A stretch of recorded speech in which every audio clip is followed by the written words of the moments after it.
going to see the Periderm and Lentcel. Already this term we have seen under the normal secondary growth. The vascular cambium, which is found in the vascular bundle, the growth takes place in the central solid column in the stellar region. Non-vascular cambium, that is the extrastellar cambium, which is developed. Due to this vascular cambium, primary hilum pushes toward the inner side, primary phloem pushes toward the outer side. Girth, size, diameter goes on increasing, and its thickness is increasing. Due to increased thickness, pressure is created on the cortex and the epidermis, and therefore epidermis cortex replaced or burst open to form the periderm. First of all, the cork cambium is developed, and this cork cambium, that is the cells are rectangular, compactly arranged cells. They are the living cells. Each and every cells, cut off the cells towards the lateral side, cut off the cells towards the inner side, cut off the cells towards the outer side. This cell is known as the cork cambium, and this cork cambium cut off the new cells towards the inner side. The cells are living thin-walled, parenchymatous, loosely arranged with a dense cytoplasm nucleus. Vacuoles are present. That is the parenchymatous tissue known as the secondary pericycle, and cells which are cut off towards the outer side, whose the walls are very much thickened, and the cells are here dead cells becomes the cork cambium, and the secondary pericycle, the cells are living one. Only the cells which are having outermost layer which bears the cork, the cells are dead, thick walled, 2 to 3 layered. The cells walls, their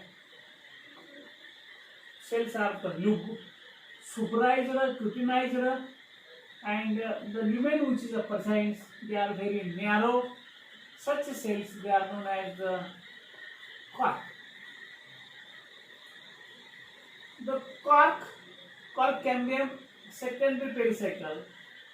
Cork is also known as a phylum,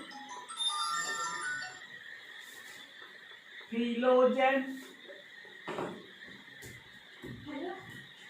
Periderm, together form periderm.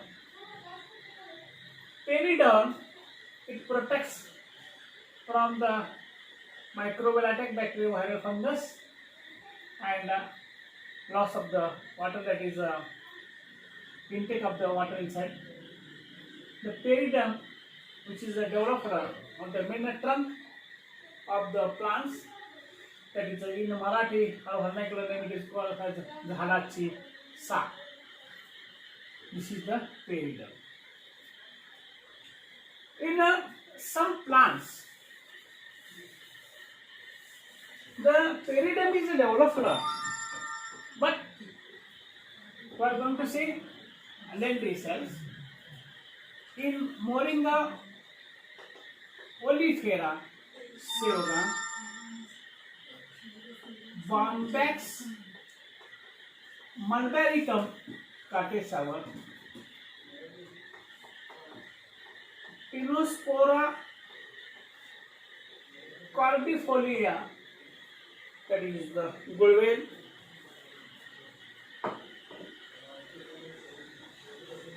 Erythrina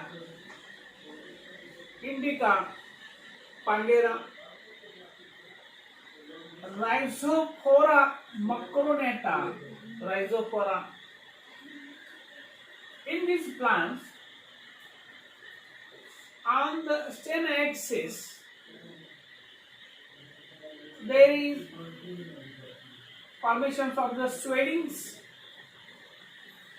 on the stem axis takes place. These swellings, they are Lentcel shaped, whose have the small pores, and these swellings are helped in exchange of gases. These swellings, they are known as Lentcel cells. They are known as Lentcel cells.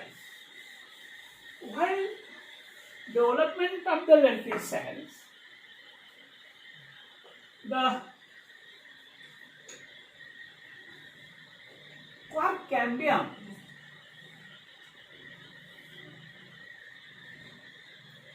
the cells of the quark cambium